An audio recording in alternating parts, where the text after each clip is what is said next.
سر بات یہ ہے کہ جو میرے بھائی نے ریزولوشن دی ہے یہ کافی ایک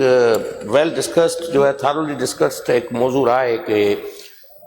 جو ویکیشنس ہیں وہ مئی میں کی جائیں، مئی جون میں کی جائیں، کہ انسپائٹ آف کہ ہم جون جولائی میں جو ویکیشنس کرتے ہیں.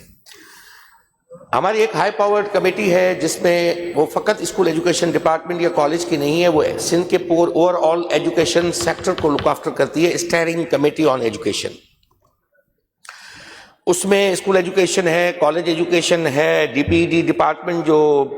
Department for the differently abled persons وہ بھی اس میں شامل ہے، اس میں یونیورسٹیز اینڈ بورڈس راؤ صاحب بھی اس کے ممبر ہیں،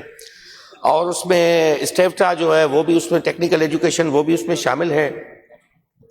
سول سوسائٹی اس میں شامل ہے، اس میں پرائیویٹ انسٹیٹیوشنز وہ بھی شامل ہیں. ایک کمپریہنسو قسم کی اسٹیئرنگ کمیٹی ایجوکیشن سیکٹر کے لیے بنی ہوئی ہے جس کا بنیادی کام ہے کیلنڈر کو، ایجوکیشنل جو کیلنڈر ہے اس کو ڈیزائن کرنا. یہ ہماری لاسٹ جو فیبروری میں میٹنگ ہوئی تھی اس میں یہ ایجنڈا ہماری اس میں شامل تھی. بعد میں تھارو ڈسکشنز ہوا کہ بھئی مئی یا جون میں یہ ویکیشن کی جائے کیونکہ مئی میں گرمیاں زیادہ ہوتی ہیں. اب پرابلم یہ ہے اس میں کہ جو پرائیویٹ سیکٹر ہے، پرائیویٹ جو اسکولز ہیں ان کے ایگزامز جو ہوتے ہیں جو انٹرنیشنل بورڈز کے ساتھ ہیں، جو کیمبرج بورڈ اور دوسروں کے، وہ مئی میں ہوتے ہیں، اور ہمارے دوسرے جو ایگزامینیشن بورڈز کے ہیں وہ اپریل کے اینڈ اور مئی میں شیڈول ہوتے ہیں.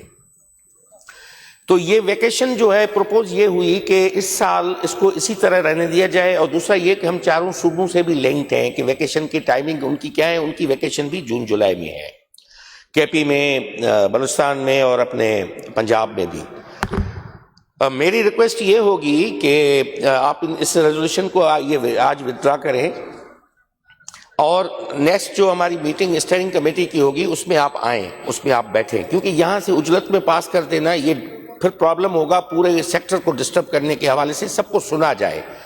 کہ پرائیویٹ سیکٹر کیا کہتا ہے، ان کے ایشوز کیا ہیں، دوسرے صوبوں میں کیا ہو رہا ہے،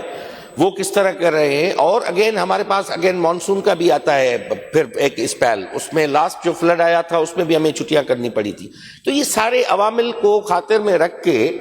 پھر وہاں پہ میں آپ کو مدعو کروں گا، اور اپوزیشن کے دوسرے بھی جو ممبران اس میں آنا چاہیں اسٹیئرنگ کمیٹی میں، تو ہم ان کو ویلکم کریں گے کہ آپ بیٹھ کے وہاں پہ آپ اپنی تجاویز دیں اور وہاں پہ یہ ڈیسیشن ہو. میری ریکویسٹ ہوگی کہ اس کو آج آپ پلیز واپس لیں یا وڈرا کریں. ویسے صاحب اس کو اگر آپ پریس نہ کریں تو جس طرح سردار صاحب نے آپ کو ریکویسٹ کی ہے کہ میٹنگ میں آپ کو ضرور بلائیں گے، وہ پھر دیکھ لیں گے اس کو. ٹھیک ہے، اگر آپ کی اجازت ہو تو منسٹر صاحب نے رسپونڈ کر دیا، اب برا لگتا ہے. چل ٹھیک ہے، میں اس کو وڈرا کر لیتا ہوں.